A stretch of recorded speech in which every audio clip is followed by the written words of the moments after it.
Welcome back नाजरीन। बात ये हो रही है कि हुकूमत और कोलिशन पार्टनर्स को मिल बैठना होगा और हल तजवीज़ करना होगा। हल तो तजवीज़ कर दिए जाते हैं लेकिन मिल बैठ के इस हल के ऊपर काम करने के ऊपर तवज्जो नहीं दी जाती। बशीर जान साहब मौजूद हैं हमारे साथ। बशीर जान साहब, हम तो यही सुनते आए हैं हमेशा से कि बदतरीन जमहूरियत आमरीत से बेहतर है। क्यों नहीं बैठते एक जगह पर और इसका हल निकालते? क्यों तमाम जमातें एक साथ मिलकर नहीं बैठ रही? देखें, बात यह है कि हम अब भी इस अपनी बात पर कायम है कि बदतरीन जमहूरियत भी बेहतरीन अमरीत से बेहतर होती है, और उसकी यही वजह है कि आज मीडिया इतनी तेज़ है और हर मसले को मीडिया उठा लेती है और लोगों के सामने लाती है, और फिर लोगों का ये मुतालबा आता है कि मसले का हल होना चाहिए। तो यकीनन आप जिस तरह कह रही है, मैं भी यही कह रहा हूँ और हमारी पार्टी की भी यही तजवीज़ है कि तमाम मसले, दुनिया में कोई भी मसला हो, उसका हल बैठ कर बातचीत के ज़रिए होता है। झगड़े से मसला तवील तो हो सकता है लेकिन उसका हल नहीं निकलता। ये मसला भी बैठकर बातचीत के जरिए इसका हल निकालना पड़ेगा, और अल्लाह न करे कहीं ऐसी नौबत आ जाए कि हम ये समझ जाए कि ये वाकई हमारी बस की बात नहीं है, तो फिर उसके लिए भी हमारे पास तजवीज़ मौजूद है कि अगर नहीं होता है और हमारी बस में ये बात नहीं है और क्रिमिनल एलिमेंट जो है वो इतना हावी हो चुका है कि अब वो हमारे पुलिस के या हम सियासी पार्टियों के या रेंजर के कंट्रोल में नहीं आ रहा है, तो फिर हमारी तजवीज़ ये है कि उन क्रिमिनल के खिलाफ आर्मी ऑपरेशन भी किया जाए तो कोई ऐब नहीं है। लेकिन किसी भी सूरत में हम चूंकि इस कराची की कोलिशन पार्टनर हैं, हम हुकूमत में भी है, हम बड़ी पार्टियां भी है, लोग भी हमारे साथ है, लिहाजा इन लोगों को तहफ़्फ़ुज़ करना, इन लोगों का तहफ़्फ़ुज़ करना, इनकी सरोमाल की तहफ़्फ़ुज़ का ज़मानत देना, ताजिर बरादरी को तहफ़्फ़ुज़ देना, ये सब हमारी जवाबदारी हर हालत में बनती है। हम ये कहकर जान नहीं छुड़ा सकते हैं कि ये हुकूमत की जवाबदारी है, हुकूमत भी हम है। लिहाजा मेरी यही तजवीज़ है और अपने दूसरे कोलिशन पार्टनर को भी से ये तवक्को रखता हूं कि वो भी इस बात को संजीदगी से लेंगे और माजी की तरह हम एक मरतबा फिर मिल बैठकर इस मामले का सही हल निकालेंगे। आप भी यही बात करें बशीर जान साहब के बैठना होगा, कब बैठेंगे, किसकी जिम्मेदारी? किसी एक को तो पहला कदम उठाना होगा, कोई एक तो इनिशिएटिव ले ताकि गुफ्तगू का आगाज हो और अवाम के मसाइल हल हों।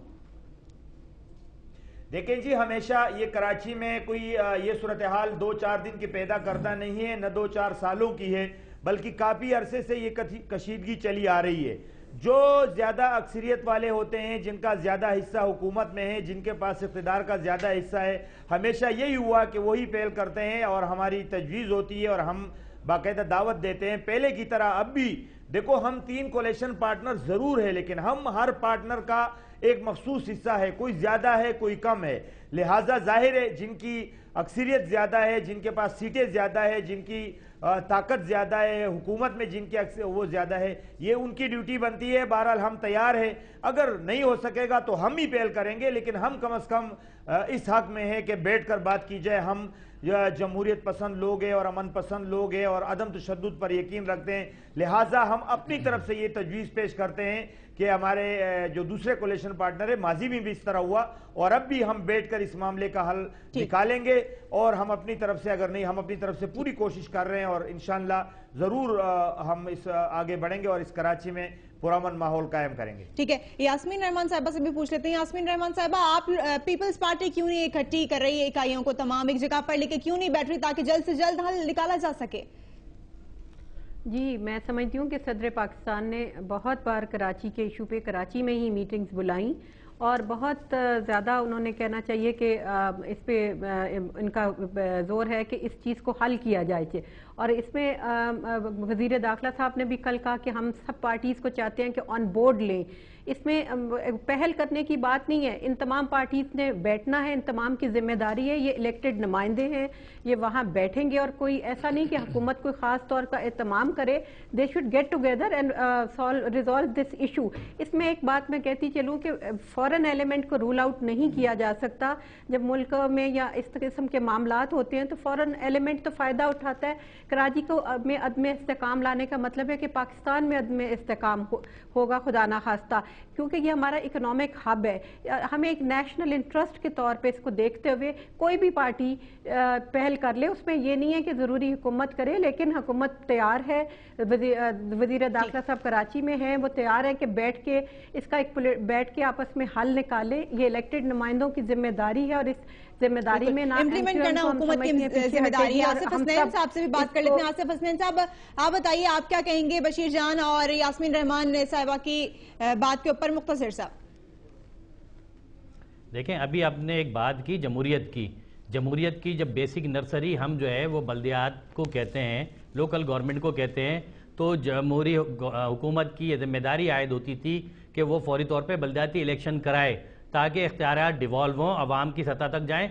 एक काउंसलर, एक नाजिम बहुत ज़्यादा इफेक्टिव होता है, लेकिन जब आप ये सारी चीज़ें करने के लिए तैयार नहीं हैं तो आप जमहूरियत को कैसे परवान चढ़ा सकते हैं, आप सिस्टम को कैसे मजबूत कर सकते हैं।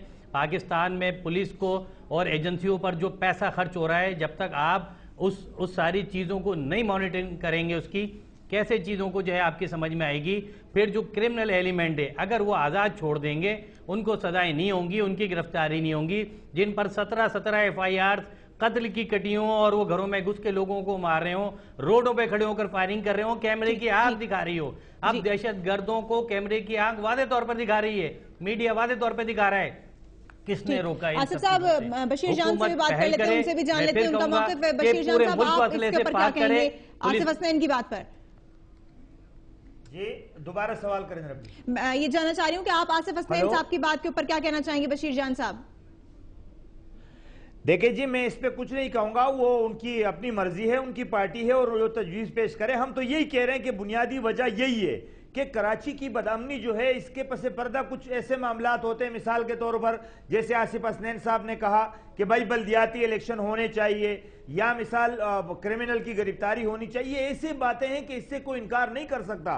मेरे ख्याल में कोई क्रिमिनल को ये इस्तिस्ना हासिल नहीं है कि उसका ताल्लुक किसी पार्टी से है या कोई पार्टी वाला कहता है कि प्लाने क्रिमिनल। तो हल क्या है? हल तजवीज़ कीजिए। मेरे ख्याल में ये तमाम बातें कराची की मुस्तकिल अमन के लिए ये तमाम चीजें जरूरी है, लेकिन जो तरतीब यही है कि मुस्तकिल अमन के लिए बल्दियाती इलेक्शन भी जरूरी है, पूरे पाकिस्तान को असले से पाक करना भी जरूरी है, मुल्क में जमहूरियत का तसलसल भी जरूरी है। ये तमाम चीजें तो अंडरस्टूड है, लेकिन असल मसला ये है कि कराची में जो इस वक्त आग जल रही है, इस वक्त जो लोगों के नुकसानात हो रहे हैं, इस वक्त गरीबों की जो दिहाड़ियां मारी जा रही है, दुकानदार जो खाली हाथ घर वापस जा रहे हैं। बशीर जान साहब, वक्त बहुत मुख्तसर है। शरफुद्दीन मेमन साहब से भी इसी के ऊपर बात कर लेते हैं, उनका मौक़िफ़ भी जान लेते हैं कि आखिर क्या हल ऐसा तजवीज़ करेंगे आप जो मुख्तसर हलों का वक्त में ज्यादा हल तजवीज़ कर सकें। अगर देखें, इसमें जो बातें जितने हमारे मौजूद जितने हैं पार्टिसिपेंट्स हैं, इन्होंने सबने बात यही कही कि देखें, इसका सोल्यूशन तो यही है कि ये आपस में बैठकर इसका डायलॉग करें और आपस में इसका देखें, इनमें आपस में मुफाहमत और हम आहंगी ज़रूरी है। जो एडमिनिस्ट्रेटिवली जो हम काम कर रहे होते हैं, पुलिस कर रही होती है, ज़ाहिर है जिन जिन इलाकों में हमें जो इन्फॉर्मेशन होती है उसमें हमें टारगेटेड ऑपरेशन भी कर रहे होते हैं, उसमें तो उसमें ये जो पॉलिटिकल फोर्सेस हैं, ज़ाहिर इन्होंने हमारा साथ देना होता है। तो अब ये वो लियारी हो या वो कराची का कोई भी इलाका हो, जहाँ हमारे पास इंफॉर्मेशन होगी कि ये इलाके हैं जहाँ पर हमें काम करना है, तो उसके लिए ज़ाहिर हमें एक इंडिपेंडेंट तौर पर हमें काम करना होगा। और पुलिस को जिस तरह अभी काम कर रही है, जिसमें DIGs हैं, जिसमें हमारे SSPs हैं, सिर्फ कराची नहीं पूरे सिंध के लोगों को, यही जो पुलिस फोर्स है, इनको पूरी बिल्कुल हल मौजूद है। टाइम बहुत मुख्तसर हमारे पास। शरफुद्दीन मेमन साहब, हल मौजूद है, तमाम पॉलिटिकल पार्टीज ने भी हल तजवीज़ किए, पॉलिटिकल विल की कमी है, उसी की जरूरत है। कब तक @DonNews.tv पर आप अपनी आरा से हमें आगाह कर सकते हैं। और असल बात जो है वो है आवाम का तहफ़्फ़ुज़, जो कि सबको मिलकर करना है, सिर्फ पुलिस या हुकूमत नहीं बल्कि आवाम को खुद भी अपने तहफ़्फ़ुज़ के लिए कुछ ना कुछ करना पड़ेगा। अल्लाह हाफ़िज़।